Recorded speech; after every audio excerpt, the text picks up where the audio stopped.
जितने भी दरख्त दिख रहे हैं ना, ये सारे चलगोज़े हैं। तो इनके मुताबिक ये सारे दरख्त चलगोज़े के दरख्त हैं। वो चलगोज़ा जो सोने के भाव बिकता है।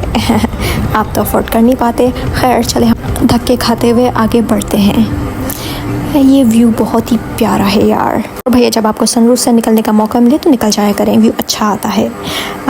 तो चलें फिर हम आगे बढ़ते हैं अपना इन प्यारे प्यारे जंगल को पार करते हुए। चले भैया मैं नलतर के बारे में आपको एक ख़ास बात बताती हूँ।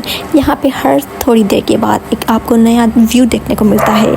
यहाँ पे दरख्तों के रंग बदलते हैं, बिल्कुल वैसे ही जैसे लोगों का रंग बदलता है अब से काम निकलवाने के बाद, और फिर आपको घास भी नहीं डालते। चले भैया हम तो अपनी फाइनल डेस्टिनेशन पे पहुँच गए, ब्लू लेक।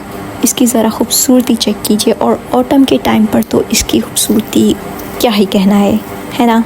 नलतर आने का बेस्ट टाइम एक तो ऑटम सीज़न में है यानी अक्टूबर में है, और दूसरा है मई में चेरी वाले सीज़न में।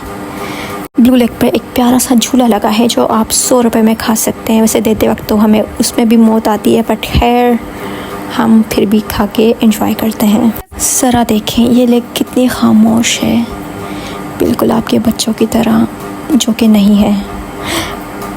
वैसे एक बात तो है कि ये जगह बहुत ही प्यारी है। नलतर का हर हिस्सा बहुत प्यारा है, और आप अगर नेचर को पसंद करते हैं तो ये जगह उनके लिए बिल्कुल बेस्ट है, क्योंकि यहाँ पे पहाड़ भी हैं, दरख्त भी हैं, लेक्स भी हैं, और भी हैं आगे लेक्स जो कि आप यहाँ पे विज़िट कर सकते हैं।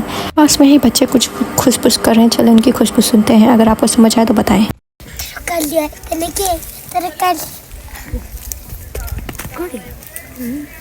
हाँ बच्चे कुछ बड़ी प्लानिंग करने वाले हैं। तो चले भैया हम ब्लू लेक से आगे बढ़ते हैं और चलते हैं अपनी सतरंगी लेक के पास। तो मिलते हैं अगली वीडियो में। Thanks for watching guys.